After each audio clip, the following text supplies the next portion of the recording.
Okay,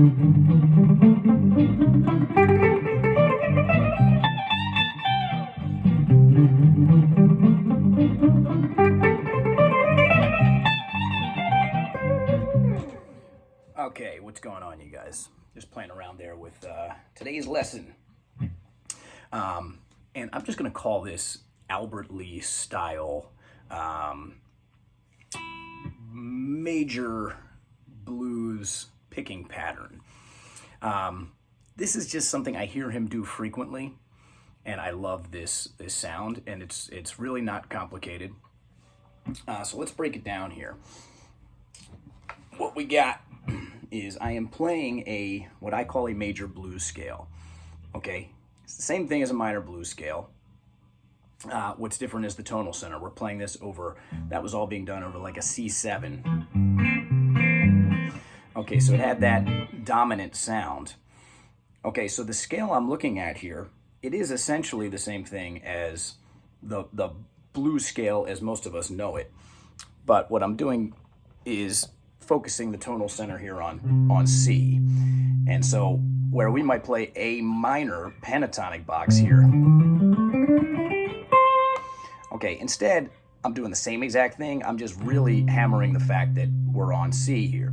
So if you play that same scale, that same box over a C major, you get a C major blues box instead of an A minor blues box. What really matters is what's happening harmonically behind the scale that you're playing or underneath the scale that you're playing.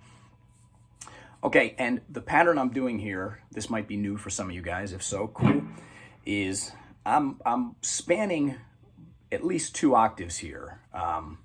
You could continue to practice this scale, and you could scale all the way up to 3 octaves. But the pattern that I'm using, let's break down the pattern first, and then we'll take a look. Let's break down the notes first, and then we'll take a look at the pattern. So in C, the shape I'm using, I'm going up this way.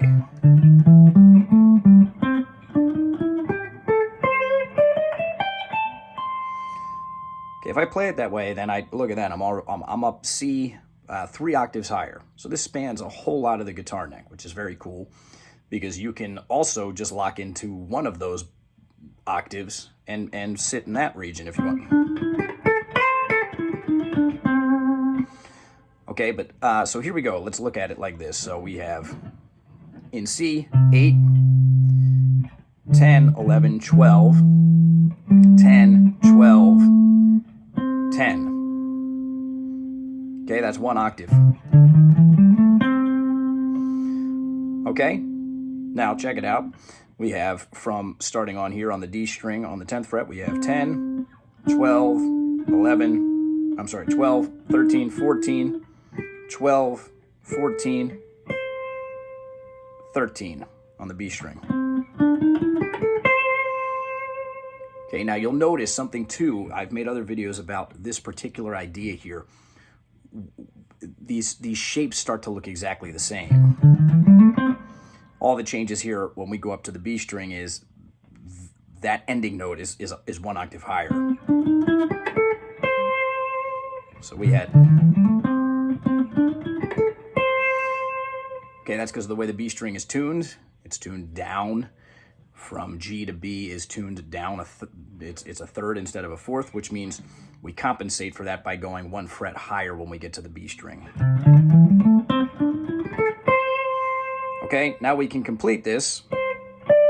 So we have 13, 15, 16, 17, 15, 17, and then you can go all the way up here on 20 and get another high C if you have the space to do that. Okay, so that's the scale. Very cool. But now let's take a look at what today's lesson really is all about, and it's that picking pattern. And it sounds very cool, but it really isn't that complicated. I hear Albert Lee doing this thing all the time.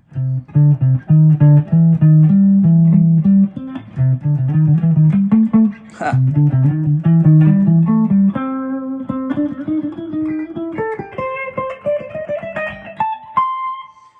All it is, literally, is we go up 1 note and then we repeat the note that we already hit.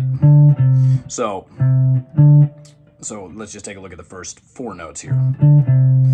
We'd have 8, 10, 8, then we're going to jump up 11, 10, 12, 11. So it's literally, we're skipping over.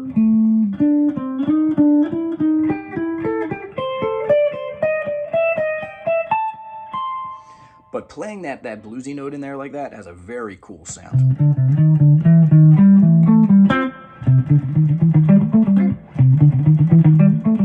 It's a little tricky to get that pattern down.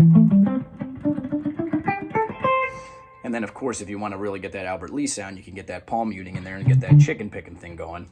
And if you really want to, you can add a little delay pedal.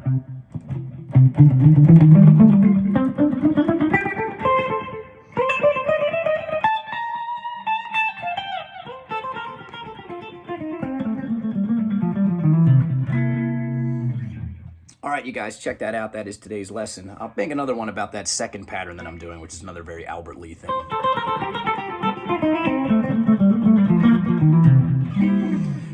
Do me a favor. I created a new page here because I'm getting a whole lot of friend requests, and that other page was just my standard Facebook page. So shoot me a friend request here. I'll be happy to accept, and I'll post any of these videos directly on my page.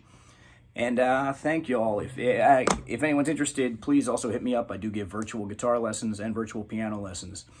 And I'll catch you on the next one.